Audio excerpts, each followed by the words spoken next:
It's a great day. My name is Shay Brown, the happy entrepreneur, and welcome to the Happy Entrepreneur Show, the number one business development and revenue focused late night show in the country where we're really on a mission.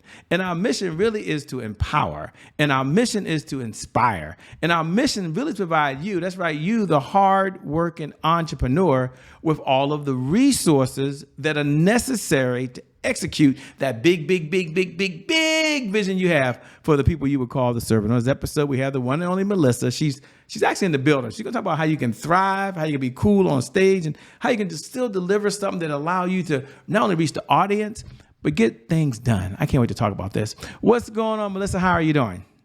Hi, Shay. I'm wonderful. Thanks for having me on the show. I'm excited to dive into this conversation, friend. Well, I'm excited to have you here, by the way. And when I saw the word how to thrive, I didn't get to the rest of it. Ladies and gentlemen, you have, I'm sure, the topic in front of you. Some of you read the bios before you show up. Some of you like Melissa, they're like, hey, I've been trying to stalk this Melissa, find out who she was. But she said she helps, create you on stage. So we'll get into her backstory in a moment. But can you just take a moment for the audience that's looking at the word thrive, and they might be curious, what's your definition of thrive? It means different things to different people. When you say thrive, what are you referring to? I mean, be your best, leave an impact on the people that you serve, and feel proud of yourself, and be well, be fulfilled in living this life. So one of the things I wanted to share with you, Shay, is about 9 months ago, I lost my father. He was 91 years old, and he was completely satisfied with life. It was as if had been living a completely fulfilled life. And some of the things that he experienced was, he said, everybody that I love loves me in return. I've lived a good life. I've done everything I wanted to do. And to me, that is the definition of thriving, that you leave the impact that you want to have, you have a satisfied life, and you feel proud of yourself. And then that is my definition of thriving. And it's different for everyone, but I am certainly striving to live just as satisfied of a life as my father lived. Your father gave you words of wisdom, and I love the story, and you said a satisfying life. I'm curious why people are struggling these days to even have a satisfying life. I know we're getting to thrive and be mesmerizing on stage. And ladies and gentlemen, she can help you if you're a leader or you're a manager or a coach out there. You can apply some of these principles to help connect with your team and other folks. But first, why are people struggling? I know that wasn't a topic, to just live the life that your father talked about, when in today's world they have more technology than they need. They can communicate with anyone, any place like that.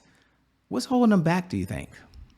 I think there's some basic things that we're missing in terms of human-centered living, just basic things we need as people. One of the things we need to thrive, and this is based on some work that's done by Dr. Corey Keyes and was talked about in his book called Languishing. And he talks about the vitamins we need to flourish. And as human beings, a third of our well-being is associated with being connected with other people.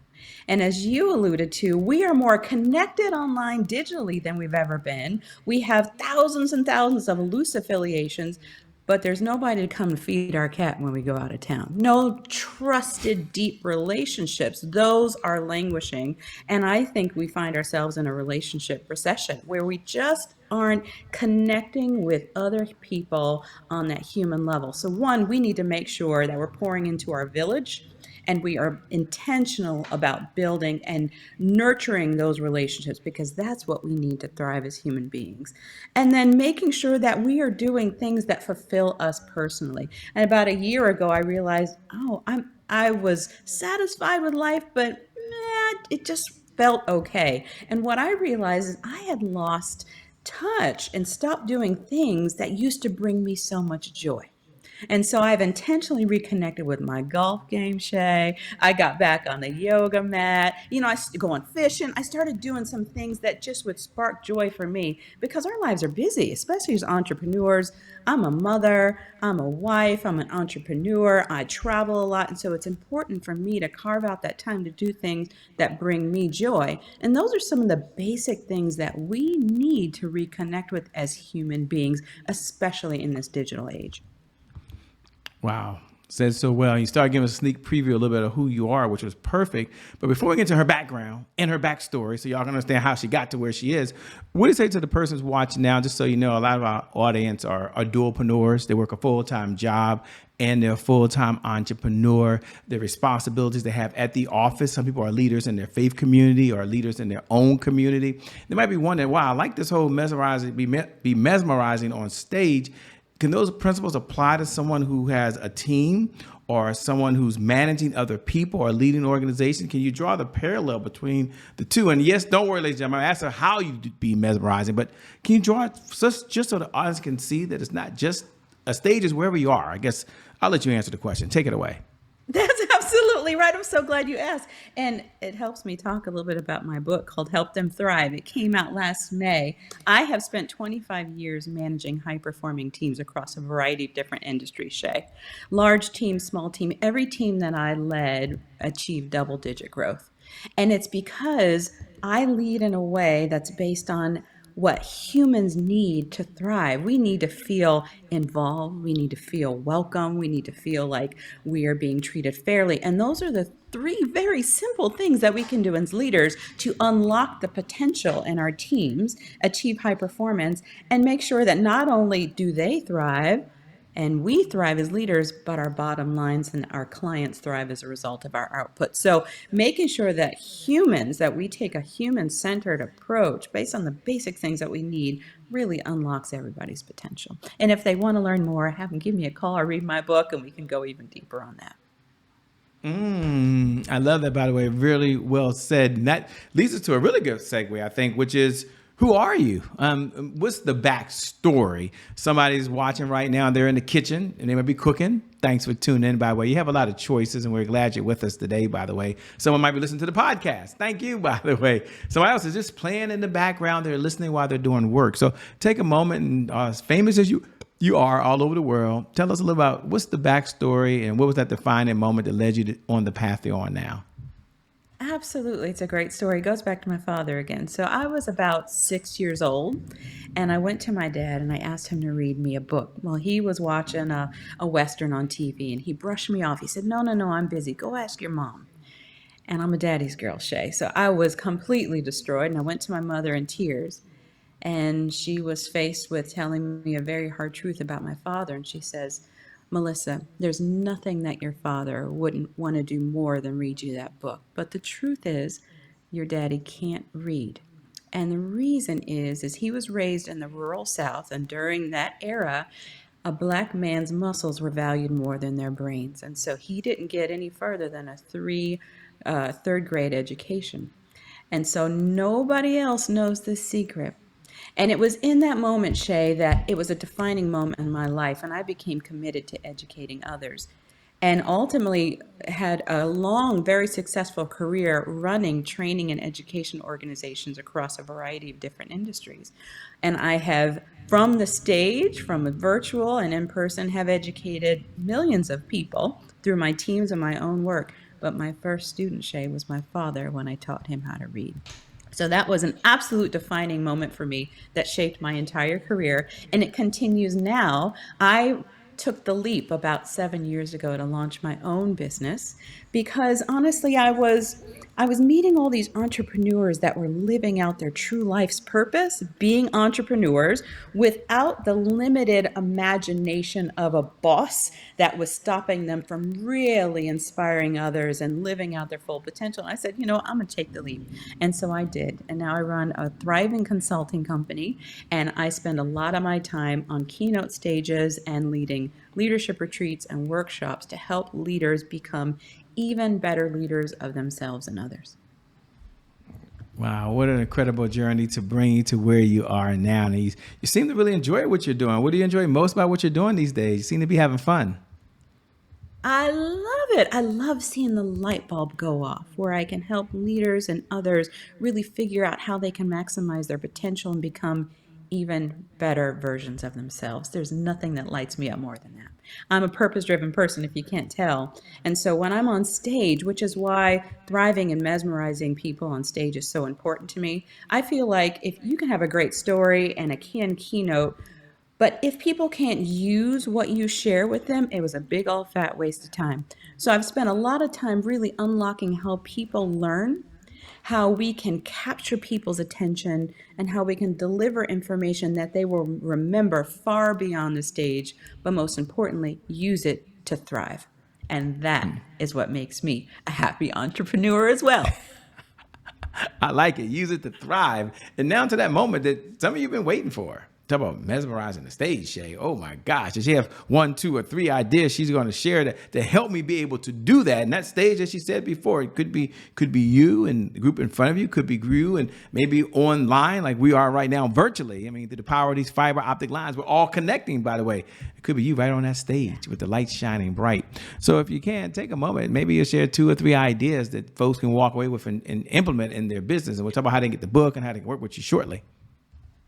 Absolutely. So, a couple of things. I want to give you some hacks and some tips so you can rock it out on stage. But the first thing is before you get the stage, whether it's virtual or it's in person, most people are deathly afraid of speaking in public. And there's a term called glossophobia, which means the fear of speaking in public. And our brains will trick us into feeling like we are actually under a potential threat. And so it will feel like, oh, if I get on this stage, my heart's going to bounce onto my chest. I'm going to die up here. But there's some tricks that you can do to hack that.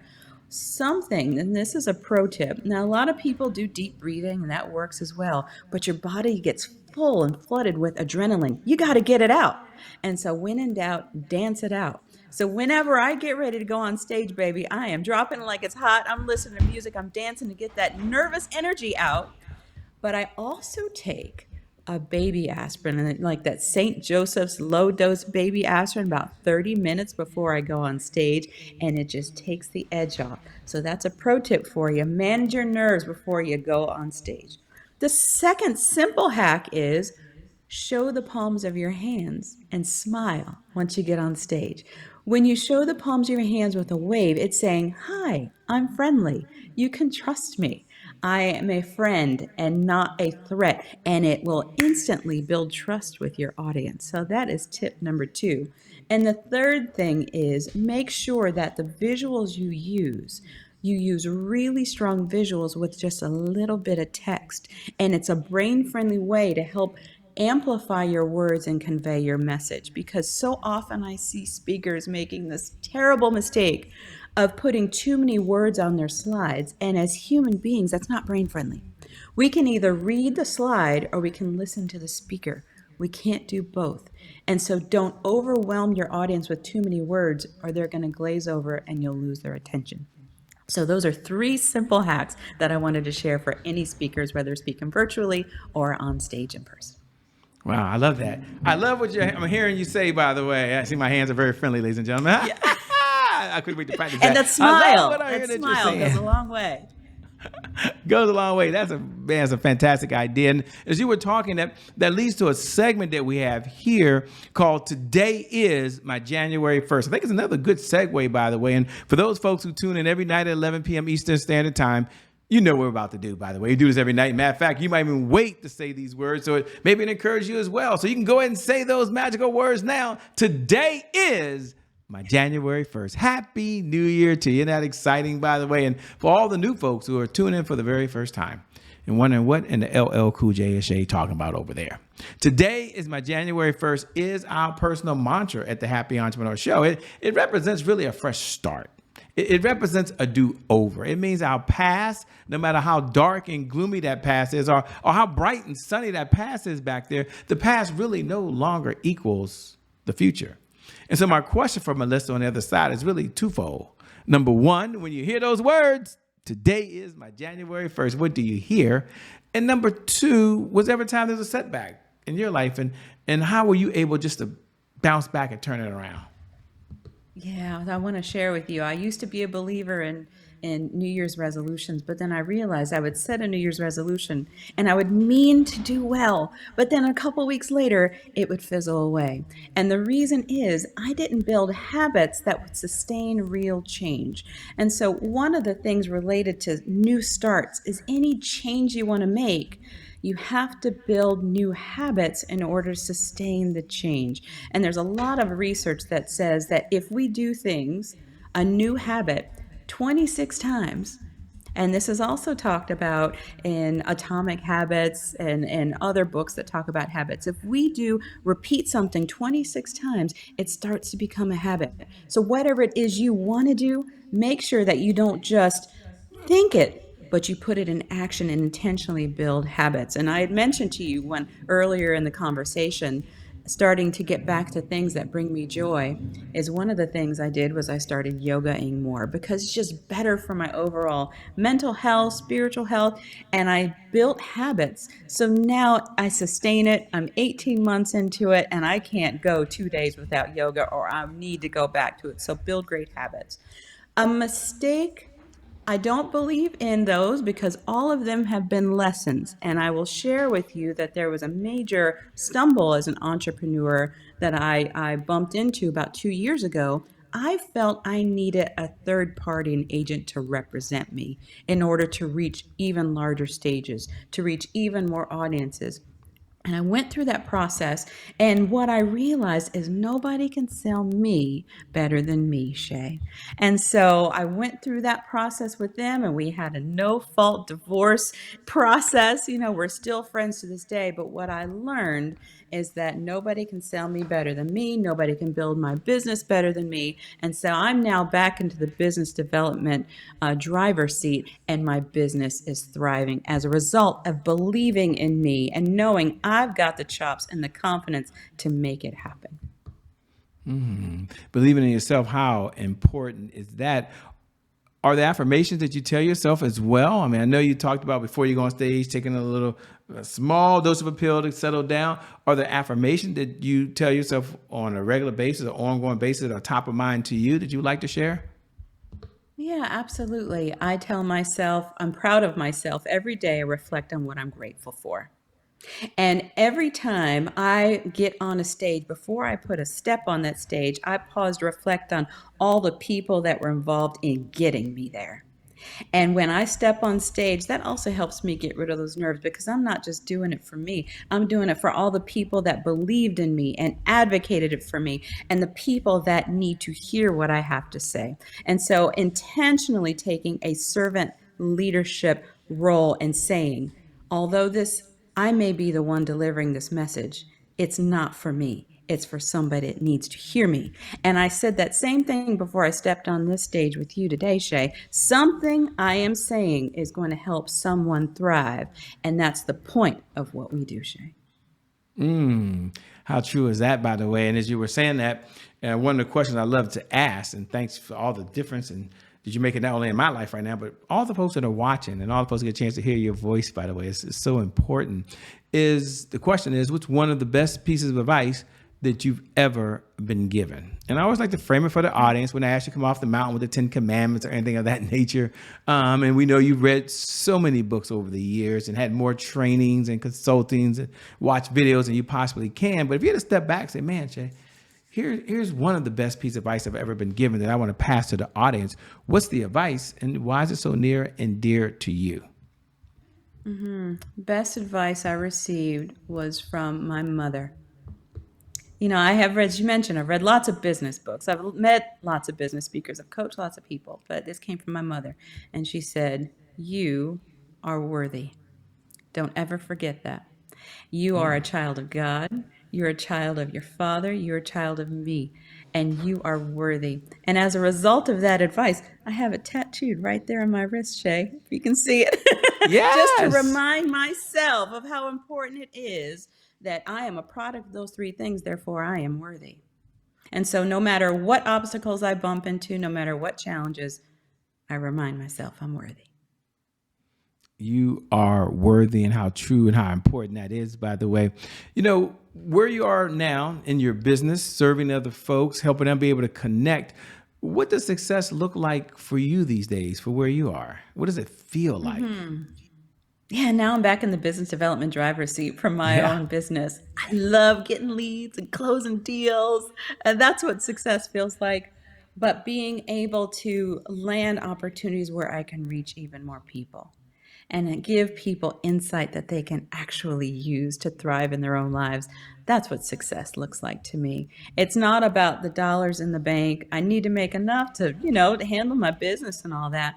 But I am driven more about making an impact on people's lives. And so when I hear about people, when they reach out to me later and they say, Melissa, you were in my head and it helped me thrive in this situation. I heard your advice, it helped me overcome a challenge. That's success to me. Wow, I love it. And you talk about being mesmerizing on the stage, which is really cool. And when you prepare to go on the stage and you're thinking about stories, one thing she's a master at, ladies and gentlemen, and she's so kind right now, is being able to share these many stories that are impactful, by the way. How do you track the stories that you have? Is there a system that you use? Do you just, or does it just come to you naturally? Do you have them written down somewhere? Do you put some stories in a notepad? How do you track those things so to share later on the stage? And it's a very loaded question. I mean, she would need a lot more time to really do a thorough walkthrough, but I'm just curious what your process is like. Yeah, it's a great question. There's a design process to my madness, and it comes across natural when I'm delivering it, but I'm very intentional about empathizing with the people that are going to hear me. What do they care about? What challenges are they facing? What are their pain points right now? And what stories do I have in my inventory that I can share that would set context for the challenge and help them think about how they can apply what I experienced and gain wisdom from that to their own lives? That's the point of telling stories. There are a lot of speakers that tell great stories for stories' sake. Mine are really anchored in, what do the people that are going to hear me need to hear? And when we open with a story that sets context, it turns people's brain on. They lean in. We are wired to listen to stories, and that is how you can become mesmerizing, when you tell really great, captivating stories that people can gain wisdom and use in their own lives. I love it, by the way. And when you are in the process and you leave the stage, is there a process you have to follow up with the host or somebody that brought you there? And the reason I'm asking the question, a number of folks are speakers and they might be listening and watching. They're like, man, Shay, I'm fortunate to get booked, but I'm hardly ever get booked a second time. And there could be a lot of reasons why. Obviously, we get that. But when you leave a venue and you know that you've helped the audience and you've mesmerized them and you could feel it, and even the feedback from the audience, is there something you do afterwards to reconnect with the host, to kind of share and get feedback? That might be good for some of the speakers that are listening now as well. Absolutely. I want to answer two things about that question. Number one, I always follow up with the host to ask for feedback on what can I do to help them continue to thrive. What resources can I provide, whether it's my PowerPoint, whether it's a summarized notes that they can then share with their audience to continue the conversation. And then this is a relationship business. So you don't step off the stage and it's done. You need to continue to reach out to the host and establish and nurture that relationship. But I also do that with the audience from the stage. So at the end, I always show a QR code that doesn't just link to my website. It links them to, get them to sign up for a follow-up email that I then give them resources. I'll give them the presentation. I give them other resources so that they can apply the concepts. So not only am I building a relationship and nurturing it with the host and the decision maker, I'm nurturing it with the audience that turns into leads. And part of that form includes testimonials. So tell me how you were able to use what I shared. And testimonials sell. It proves credibility of what you have to share on stage. You can use them in your marketing materials, so on and so forth. So make sure that you aren't just leaving the stage, but you're actually capturing contact information to continue nurturing the relationship. Yeah, really, really good point. So you put just as much effort after you leave the stage, it sounds like, than you do when you're on the stage. Absolutely, because the forget factor is there. You can deliver a really great message and they're going to remember some of the things, but as soon as they go to the bar that night, they're going to forget what you share. And so you have to continue the conversation beyond the stage, and having that QR code that links to value-added resources that you send to them it's a game changer. When you're not out on stages mesmerizing the world, when you're not out coaching one-to-one, helping leaders deliver the results they're looking for, what do you do for fun? Oh, I love to have fun. I'm a big believer. I am working to live. I'm not living to work. And so I have young children. I have two sons, 12 and 10 years old, and I'm working hard to make sure they have the best childhood possible. And so we're out on the riverbank fishing, Shay. I'm pulling them around on the boat. We're going camping with my husband, spending time with family. I just hosted a 2-week family reunion here at my house. It was great. It was chaotic and wonderful, but that is creating great memories that when I look back on, when I get to that point my father was at, when I shared with you earlier, I can think about some of those highlights in my life on how I was able to really pour into people that I love and make sure they love me back in return. That's what it's about. Yeah, that's what it's all about at the end of the day. As we come down the home stretch, a two-part question. Number one, what type of clients is your firm looking to work with these days, if any?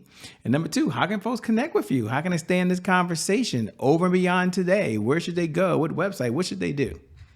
Yeah, thank you for asking. Two types of clients I'm looking for. One, I'm looking for event planners who want to hire speakers like me to come and elevate the experience from the keynote stage. I'd love the opportunity to work with them and help them elevate and innovate the keynote experience. I'm a big believer in facilitating conversation, not lecturing from the stage, but getting people in the audience to talk to one another. So if you're looking for somebody that's engaging like that, give me a call.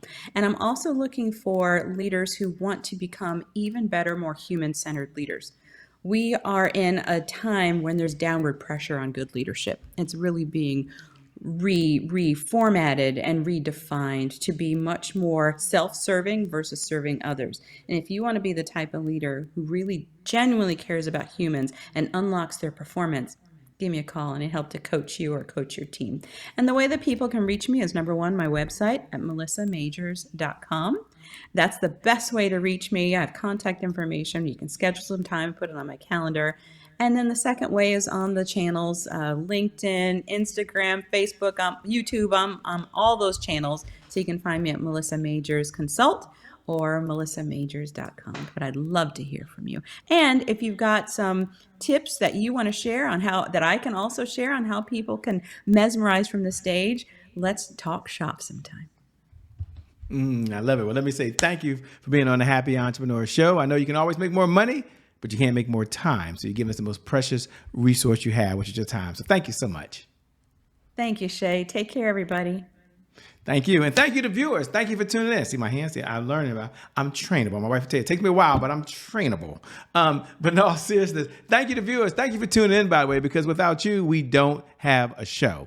And I never get tired of reminding you every night at 11 p.m. Eastern Standard Time, no matter what's going on in your life, by the way, whether you're doing really, really well and you're going to that next level, you're thriving, or you've been hit with the punch that you never saw coming. The one thing I do believe is that today is your January 1st. Because of just that one reason alone, I believe your best is still yet to come. Your best is yet to come. Your best is yet to come. With that being said, my name is Shay Brown. Shay Brown practicing. Shay Brown. It ain't changed. The Happy Entrepreneur. Make it a great day. We out of here. Thank you so much. It's been so much fun, Melissa. We'll see you guys later. Peace, everybody. Bye-bye. Peace.